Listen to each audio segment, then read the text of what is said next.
welcome. This is Dan Schneider for Still New York, where we explore the existential question of whether or not New York can recover as the cultural capital of the world after the pandemic diaspora. Today's guest is Charles Edward Hall, one of my favorite people from New York. Charles is an actor, a director, a musician, and an author. He is best known for developing the characters Ebenezer Scrooge and Santa Claus in Radio City's Christmas Spectacular, where he has performed the roles for over 34 years.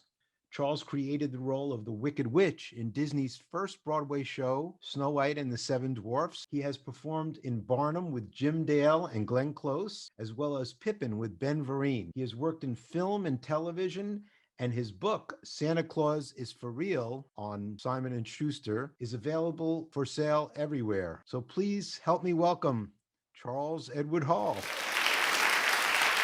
How are you today? Still New York. All right.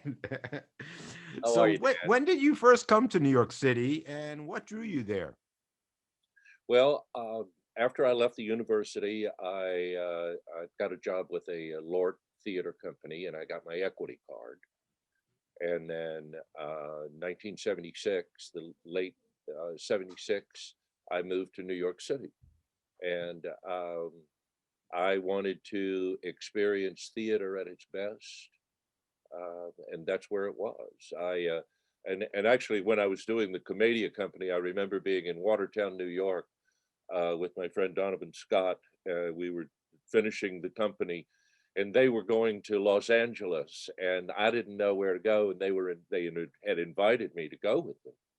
And I threw the I Ching, and it was like, no, I'm staying on the East Coast. And so yeah, I went to New York because that's where the ultimate theater experience was, is, and will continue to be. A wise decision.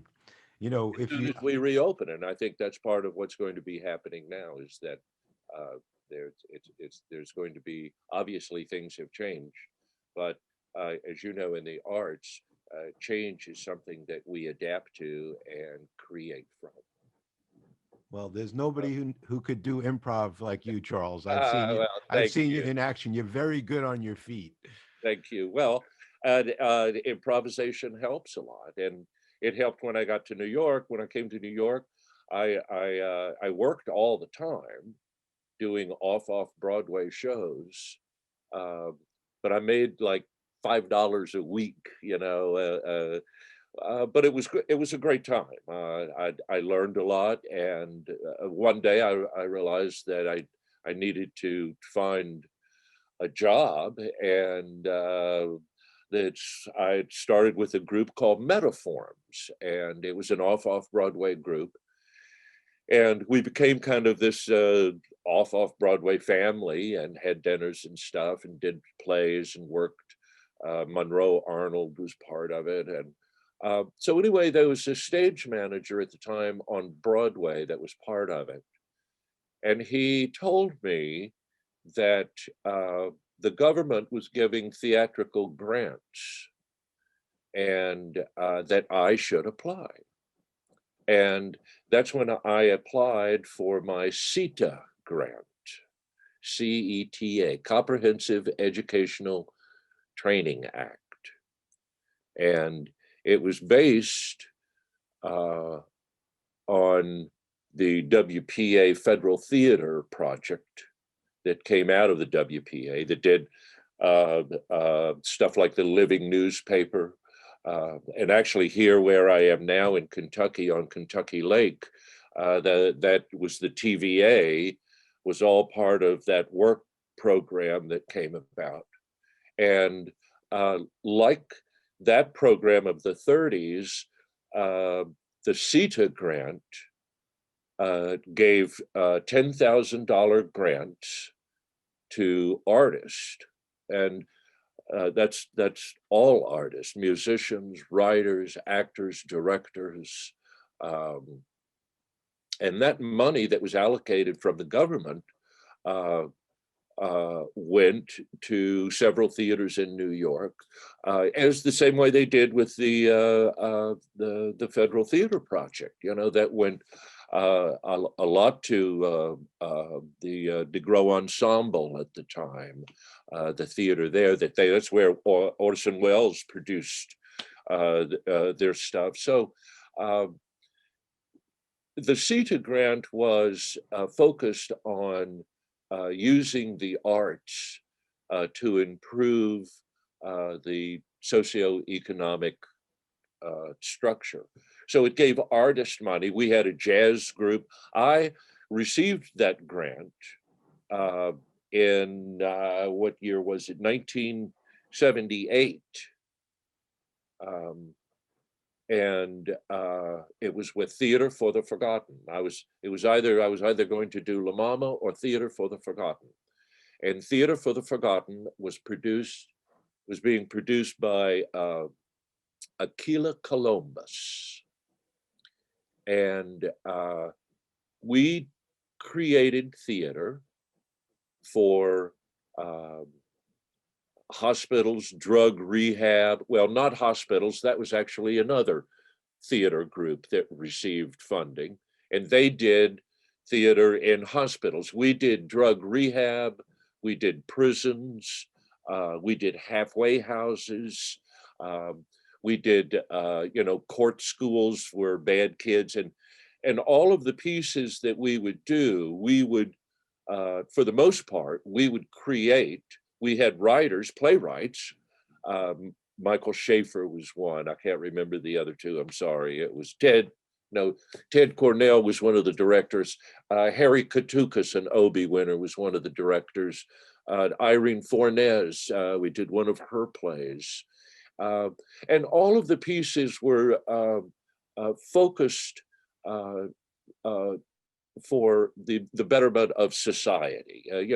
If we were doing a drug rehab, then we would write a play about two kids having trouble with drugs, and we would act that out for them, and they could see it themselves. And then a lot of times we would have a discussion with them, and it was really cool.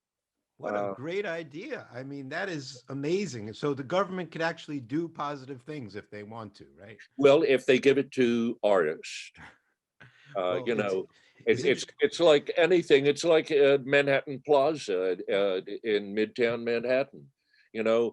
They built this great high rise for a lot of money and wanted to rent it for a lot of money, luxury housing, and no one would move there at that time in the city. Nobody, you couldn't it was the pay somebody. 1970s when everybody's talking about how bad the city was. Yeah. Summer And of what did they Sand, do? the blackout of 77, all that. Yeah. They finally made an intelligent decision. Let the artist, put the artist in there. And you look at it now, and it's part of, it's part of the tourist line in New York. No, we actually screened the film, the documentary Miracle on 42nd Street by director Alice Elliott. It's a wonderful documentary about the building of Manhattan Plaza. And actually, you used to live in Manhattan Plaza for a while. I lived there for 20 years. And actually, we met there. We met in preschool. I could say we go back to preschool, right? That's right. Our sons were in preschool together at Manhattan Plaza. So Angela Lansbury used to live there. Tennessee Williams, Alicia Keys, Larry David, a lot of celebrities. Yeah. Charles Edward Hall. So, I mean, that again, that was that project. Getting back to CETA. Getting back to CETA, so that was actually passed under Richard Nixon, but it didn't really take off until Jimmy Carter. Right. And it was ended by Ronald Reagan when they cut the funds. And so we had it for a year, and then it was extended, I think, for 3 to 6 months or something. And is it true that you played Rikers Island, the famous jail in New York? I played, not only did I play, I think I played it a couple times, because we were doing the Irene Fornez play called Molly and the Hanging Women. and um, um, it was a really cool play. It was I got to play this guy who was like cool and had these imaginary spiritual women around me all the time, and everywhere I moved, they kind of just fluttered around. So, but although they crucified me at the end, but that's another story. But anyway, we were supposed to do two shows at Rikers Island.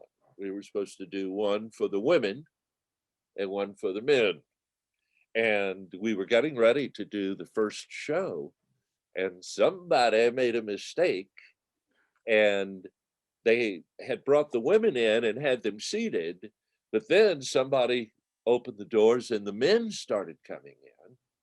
So yeah, the guards had to get out. They had shotguns, and they had to, get the guys to come back because the men didn't want to leave. They wanted to stay there with the women. And but yeah, we played Rikers Island, and at that time, there was a big drug problem, and we had a lot of drug rehab houses in our old neighborhood there that can't Yeah. remember the names now, but Well, it now, was a now great. today with the big movement to defund the so-called defund the police, it's really about diverting some of the money towards other programs like what you're talking about, rehabilitation, training, employment training, which, by the way, CETA is the Comprehensive Employment Training Act. Okay, But it's also educational because part of it was to train people to get jobs because when it was passed under Richard Nixon, and in the 70s, we were going through a recession, yeah, and oil prices were very high. And so it wasn't just New York that was under fire, the whole country was having problems. yeah. And but there Well, is a theaters were. positive role for the government to play by giving money to prevent crime instead of incarcerate people. I've read statistics that it costs up to $100,000 a year per person to incarcerate somebody. That goes a long way. You could send them to a private college for that amount Right. with room and But board. yeah, yeah. If they would go and behave themselves, that's why I had to, Yeah, but that naughty, so naughty or nice. so yeah, so you had a positive experience with CETA, is that I right? had a great experience with it, and you know, we rehearsed on out on Long Island City, and it was in this big building, and at one end they used to slaughter chickens, and then on the other end we had it for the theater, and it was a big warehouse basically. But you would walk down to the office, and there would be a group working on a theater piece over here, and there'd be a jazz band playing over here, and there'd be a couple over here trying to memorize a scene, or it was like going to work every morning and going to theater and creating, um, and it worked. I feel like that we really did give back to society and individuals and made it better. Uh, Opening theaters like the New Symphony Space in New York, which is kind of old hat now, but at the time it was all boarded up and it was dead. There was nothing going on. So the program started, and it really helped evolve a lot of things through that. And it certainly helped me evolve because from that, I did a couple off Broadway shows, and then I went into Snow White. Ah, And that was, tell us about that. Tell us about Snow White. That was well, your that was first big break, that right? yeah, that was kind of a tough time too. That was, uh, I guess, at the end of '78, 79, I guess. No, had to be before that. Somewhere in '78, '79, that they were doing the same thing in New York, um, uh, that they were trying to do with CETA. I had that, and that helped, but they were ready to close Radio City Music Hall. And actually, the Rockettes were on a line outside trying to get signatures to save the theater. That was the year that President Ford said, New York City, go to hell. And again, I find the history behind this is that they wanted to save Radio City and no one would buy it. No one would take care of it. And they tried to get Disney to purchase it Mhm. because at that time Disney had already been talking about buying a theater. Um, Mhm. this was pre-Amsterdam. So um, Disney didn't buy it, but Roy Disney and the daughter said, we'll let you have Bob Yanni, Robert F. Yanni, um, and he'll do it under our name. So the great Robert F. Yanni, Bob Yanni, who created the Electric Lights Parade and all these things at Disney, uh, he created Snow White, uh, which was under a Broadway contract. That was Disney's first Broadway show that no one ever talks about, but one day they will. Uh, yeah, so the CETA grant really set me up on a platform. Not only did I feel like I had a lot of work and education from that grant, from a kid coming from, Kentucky, um, that it gave me an opportunity to step into something like the Wicked Witch. Now, when did you Snow get White. your equity card? Was that before the Theater for the Forgotten, Uh-huh. or Yeah, yeah, while you were because doing that was Lord Productions off Broadway? Uh-huh. yeah, because Theater for the Forgotten, La Mama, hospital audiences, they were all equity theaters. They were all off-Broadway theater contracts. So it was a great job. It was almost uh, uh, well, it was a great job. It was a great job. It gave me an opportunity to, meet a lot of people, move into other things, and then eventually start into what I really went to New York for, which was, um, and of course, besides a few other shows like Barnum and Pippin,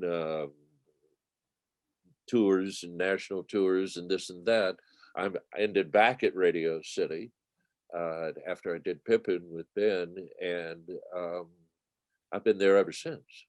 So you were doing national tours and Broadway shows. Yeah, yeah, yeah. Mhm. And the last one in 1987, which was no 1986, I finished a national tour of Pippin with Ben Vereen, and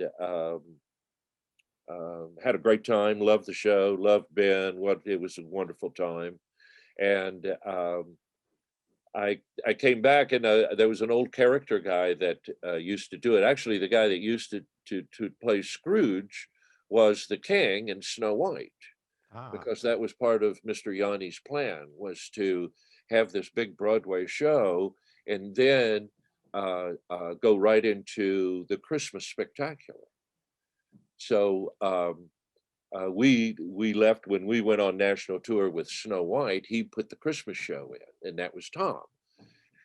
By the time I got back from Pippin, the word on the street was that they wanted someone to play both Ebenezer Scrooge and Santa. Um, and this old buddy of mine, who's since passed away many years ago, John. John said, you should go over there because I don't think they want Tom anymore. And so I called up the casting director and said, I don't know if you remember me, but I was the Wicked Witch. And she said, Linda Lemack said, yeah, I remember you.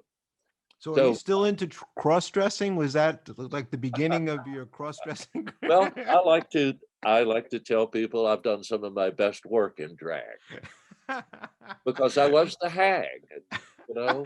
But what a variety of roles, and what Yeah. great breadth in terms of being able to play the Wicked Witch and then playing Ebenezer Scrooge. So tell us about your first experiences with well, you'd already dealt with Bob Yanni from the Snow White project, right? Right, right. Bob Yanni is, what's his official title? The director, the Producer, producer? producer. Yeah, Producer. Okay. absolutely. And And this, so he and hires the director. Was there yeah, also? Frank Wagner was the director.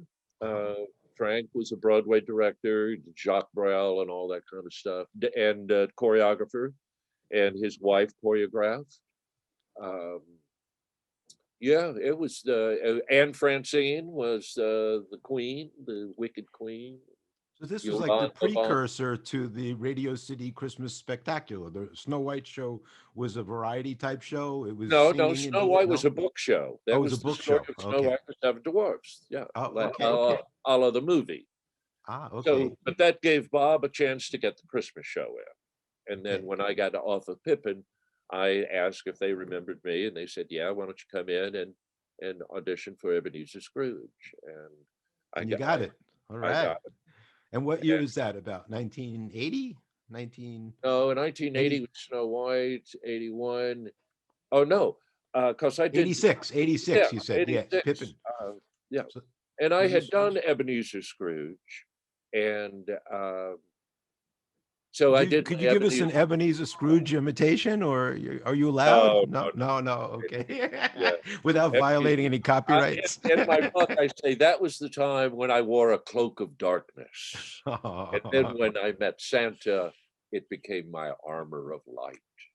Well, And tell us about that transition from darkness to light. How well, long? it was everything. It was not just me. It was me and the not my universe and the universe around me. The New York was desperate. That's why Snow White brought back that magic. And then after that, the tours started going out. All of a sudden, you know, that and musicals were starting to get into the theaters. So yeah, in 1986, I finished Pippin. In 1987 was my first uh, full season of Radio City's Christmas Spectacular, and I played Ebenezer Scrooge and Santa Claus. Um, that was how it was when I auditioned with Bob. Um, I did Ebenezer Scrooge, and he said, "Okay." He said, "Now be Santa Claus," and I said, "Okay, well, you know, let me see the sides." And he That said, means the script, right? The script. "Yeah, yeah." He said, let me see the script. It's for me to read from." And he said, "There are none. Be Santa." Improv. It was improv. Wow. And it was at that moment during that improv that I had that out of body experience, and all the visions of Santa Claus of my youth and all the Santas that I've ever dreamt of, my Uncle Walter's, you know, fake Santa. Um, it all flooded back to me, and all of a sudden I just did Santa, became Santa. And I finished, and Bob came over and said, "Can you come back later and read with Mrs. Claus?" And I said, "Okay, yeah." And I left, and then I came back and I said, "Bob, does this mean I got the job?" And he said, "Yeah, you got the job." All So it was right. like, yeah. All And I right. remember I had a beard and everything. I looked horrible because I was doing a show. Do you remember the Equity Library Theater Yeah. uptown? Yeah. Yeah. Of I was course. doing a show there, a George Cohen show called The Tavern, and I was a cowboy. And I actually, when I auditioned, the first thing I did was apologize for the way I looked. I said, you know, I'm sorry I look so scruffy and dirty, but I'm a cowboy. And so, yeah, You a uh, bad Santa, dirty Santa. No. no, no. Well, and see, that was the struggle between the darkness and the, you know, I, I loved playing Ebenezer Scrooge because I was Ebenezer Scrooge. I was the guy with the lost love. I was the guy that didn't have any money. I was the guy that if I had money, I would, and if I thought that somebody should have, you know, I could have played a role better than I would not, I would be, I was not, you know, I had a dark side, and everything around me was that way. And that's why Scrooge was so easy for me, because every night, every two nights, every two shows a day, I could fall on my knees and weep, and for redemption. And I have in the book that, you know, I walked off the stage one time, and one of the stagehands, Eric, who runs the elevator, says, says, wow, Charles, that was really, really fine acting. And I said, Eric, I'm not acting, it's real. So Tell us I about learned the that. book. Okay, so wait, stop. You mentioned a book. Okay, so let's tell people who are watching about, first of all, you have played that role from 1987 until the present, until the shutdown last year, which was 2020, Right. continuously as the main Santa. Yeah. And at certain point, you also did the narration for the nativity scene, I Oh believe. yeah, yeah. Well, that was Bob Yanni again. That was a one of the things that Mr. Yanni loved, having that. And he loved it because it was non-denominational. It and he never mentioned the Jesus. He never mentioned any of that, and people just loved it. And I hope to we can bring it back. That was when they had live animals walking across the Well, we stage. still do have live animals. Oh Really? yeah, Wow. we Yeah. got to have the those camels are the star of the show, along with the Rockettes, of course. For anybody who hasn't seen the show, it's amazing. It's a real New York experience, genuine experience, as is Radio City Music Hall. It Tell us a is. little bit about the music hall. The history. You've given me tours personally, as well as many of my family Well, members. the history is what I said. Well, you mean the architecturally? It's a landmark historical building now. Fortunately, they didn't tear it down and use the lobby, and they wanted to build a hotel on top of it. Now we're having a rooftop garden. So, you know, yeah, it's up there like the Palladium and the um, What does it seat? About 6,000 or something like uh, that? 6,000. 6,000. And there's as That's the much going on downstairs and behind the scenes as there is on stage. I mean, I've been there. There's a costume level, there's a prop level, there's a Yeah, whole well, we city have three underneath. three elevators on the stage and a turntable and a partridge in a pear tree. So, yeah, and that's basically what the book is about. Is my memoir, it's Santa Tell us Claus. about the book. What's the title? Santa Claus is for real. And A it's true, available on at all bookstores online and other yeah, places. of course, And yeah, it's published by Amazon, Simon and Schuster, yeah. a legitimate, real publishing house. And it's a wonderful book. Do you have a copy there? You could show us. All right, props. Yeah, there you go. Santa It is. Claus is for real. I've read it. It's a great book. Very inspirational. And it's a fable, right? Is that the Well, that's genre? yes, it's a true Christmas fable about the magic of believing. And the magic of believing basically is the manifestation of one's dreams and what you want. And that's you asked me why I went to New York City. Well, that was it. To manifest what I wanted and what I needed. And I have a diary from then, and then I'm time traveling when I read it back. That the struggle that I went through, like I said, it was a struggle being an actor. You had to be Ebenezer Scrooge. You had to eat cheese and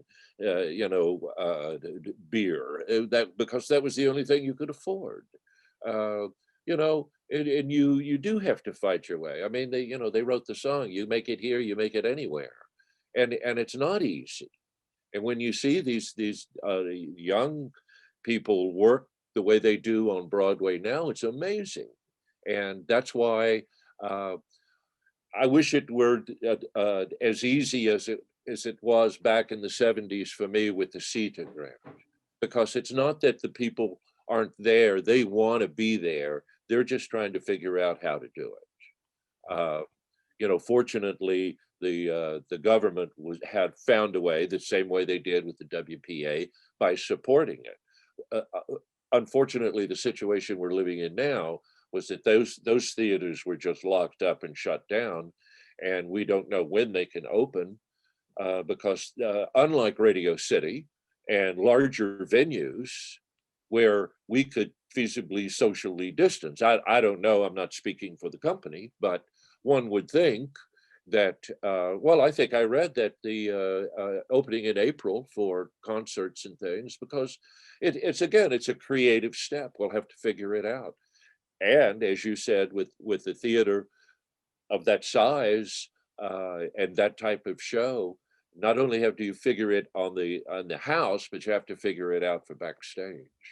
Right. No, it's very complicated. And well, as of today, today is now March 25th, 2021. Yeah, I just read that they're talking about giving priority to Broadway theater workers for the vaccine because many of them are under 60 years old in New York, which is the magic age right now for priority.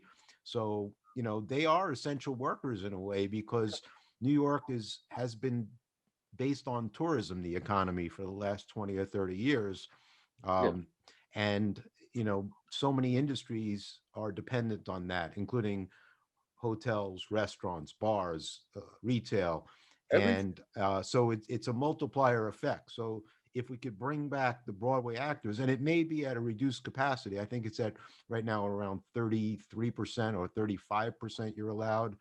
The Sure. problem is what I've heard from producers is that you need to have at least a 70% occupancy rate to break even on most Broadway shows, Yeah, 70 to yeah, 80%, because the high costs. yeah. However, what people are learning during this pandemic is that they're getting accustomed to Zoom meetings like we're doing right now, as well as to hybrid events where there's limited in person occupancy, like they've had for the Grammys and the Emmys and all the award shows and Golden Globes, and there's people watching at home on live streaming or on demand. So that might become the new sort of model, the hybrid model that could actually, pay workers and bring I back think you're right. Broadway. I think you're right. And again, it's that change that's going to ha- make the artist and creators uh, uh, to be on the forefront of that. Sorry, that the American for the Arts. That was just checking in with me there.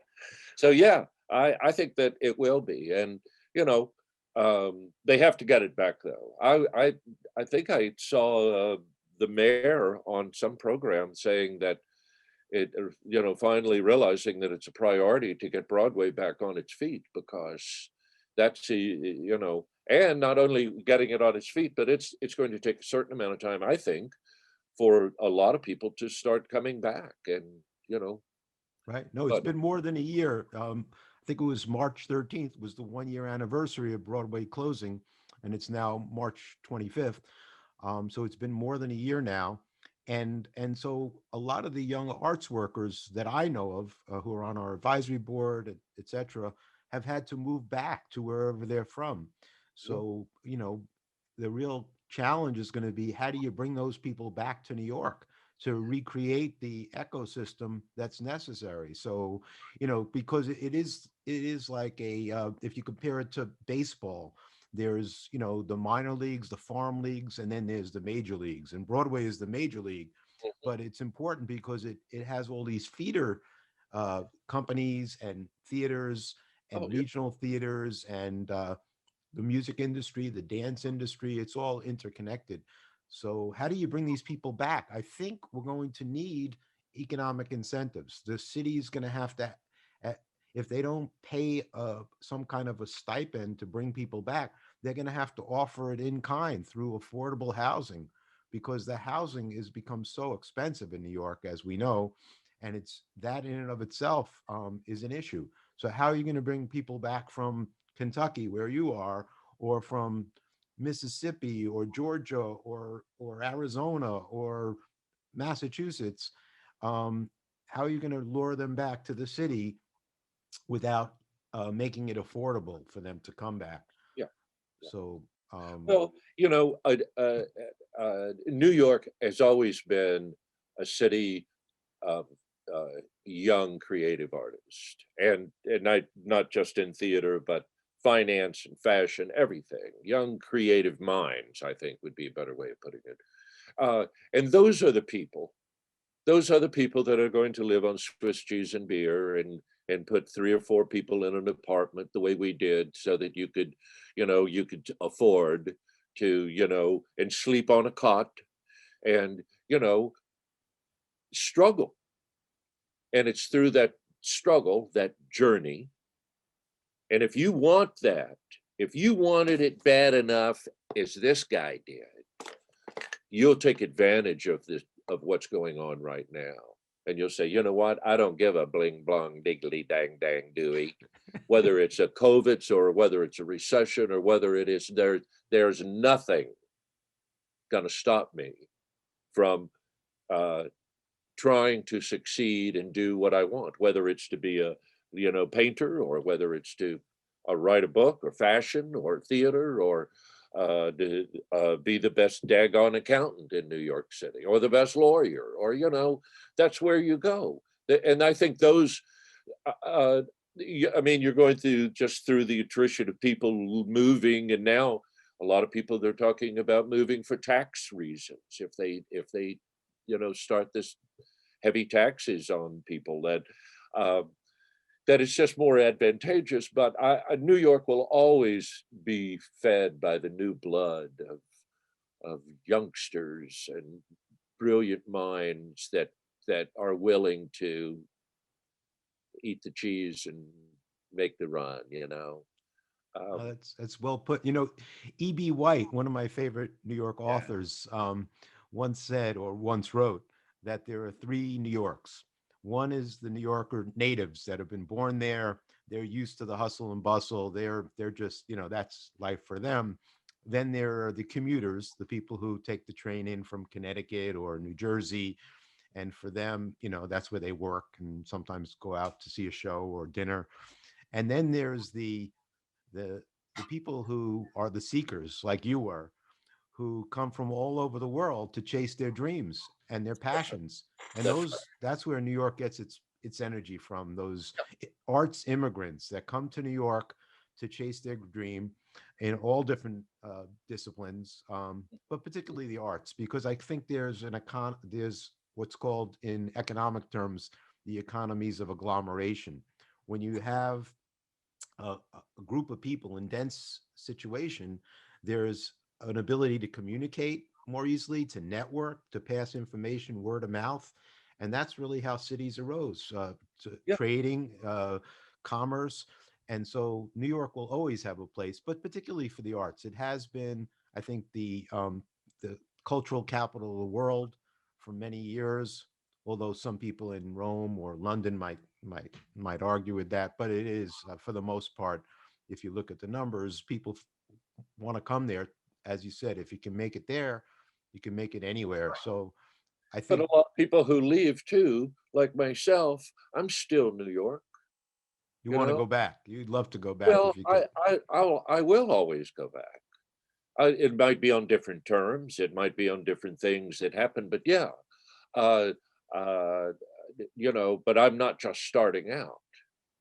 Tell Uh, us about what you do when you're in Kentucky, like when you're off season. Don't you have a theater group there that you direct, or I have, but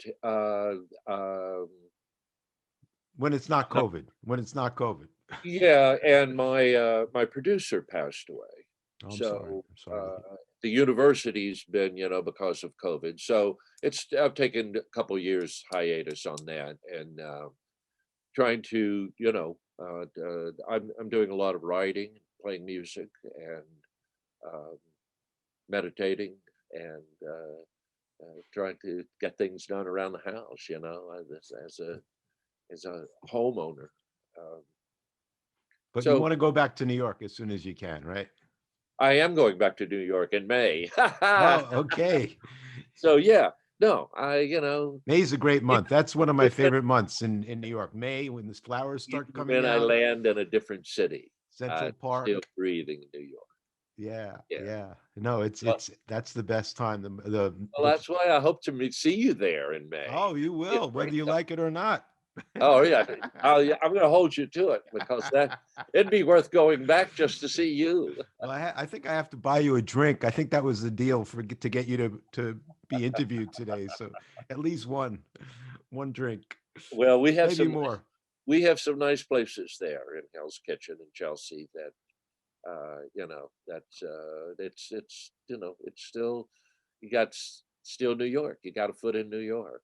Yeah, there's one thing about New York. There's always the local, like the bar at the corner, the Irish Yeah, pub, yeah, and yeah. every corner has an Irish pub, it Right. seems. And Or at a deli, a pizza joint. Yeah. yeah, yeah, Well, at least it used to be. I mean, hopefully that's still. it'll Uh, come back. Well, Professor Richard Florida, who's actually from New Jersey, and now teaches at University of Toronto, but we won't hold it against him. uh-huh. Um, he claims, and he wrote the book, "The Rise of the Creative Class," which has been republished with updates. Most recently in 2019. Um, but he says that he predicts that after the pandemic, New York is going to be coming back, but it'll be younger. The demographic will be younger, as you said, There you because go. the rents are going to be cheaper, and you'll always have these people, these passionate immigrants from all over the world who want to make their mark in New Yep. York. Yeah. Yeah. So people will be coming back as soon as it's safe, and And they'll pave that road, but they're they're gonna have to do it while I'm down here sometimes because I can't pave those roads anymore. well, So I've spent my life doing they, that. they, That's why. So what? there's a claim that LA has better bagels than New York. No, it's No. not true. No, My son Blake sent me a box of fresh New York bagels and Bialys. oh wow, wow. People outside of New York don't even know what a bialy is. So for those Uh, of you who I don't know know what a people in New bialy, York who it's don't a know it. it's a virgin bagel, no hole in the middle. That's a Right, bialy. right. But It's no, a New if you York. took a bagel and married an English muffin, There you go. put a little onion in it and cut a hole in it, that would be it.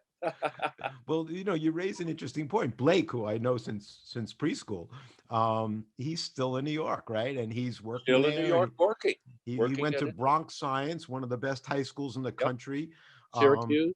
Syracuse University, and now he's working in New York and living in New York. And so there's that second generation of New Yorkers. And Yep. in fact, it's a funny story that I'm currently outside of New York. I won't say where, but I'm coming back as soon as I can. But people I've heard in Los Angeles, for example, who are from New York, who have kids who were born in Los Angeles, the kids have New York accents. They root Yep. for all the New York teams. They know what a good bagel is, Yep. and they make a pilgrimage every year, very often to see the Christmas Spectacular, the Sure. Radio City Yep. show, Yep. or for holidays to see family. But it's like a pilgrimage, and so You're the New still New York. Yorkers, exactly, we're all still New York. Still New So, York. well, Charles, thank you so much for your time, for being here today. Um, I can't wait to reunite at your favorite pub and of choice. And in the meantime, stay safe and stay positive, and but test negative. Hey, I'm getting my second shot. All And right. thanks for mentioning the book. I appreciate that. Oh, of course. Yeah, please buy the book and come and see Charles, hopefully, as soon as Radio City is back and the Christmas Spectacular is back. Thank you Fingers so crossed. much, Charles Edward Hall. All right. Thank you. Merry Christmas. Stay safe.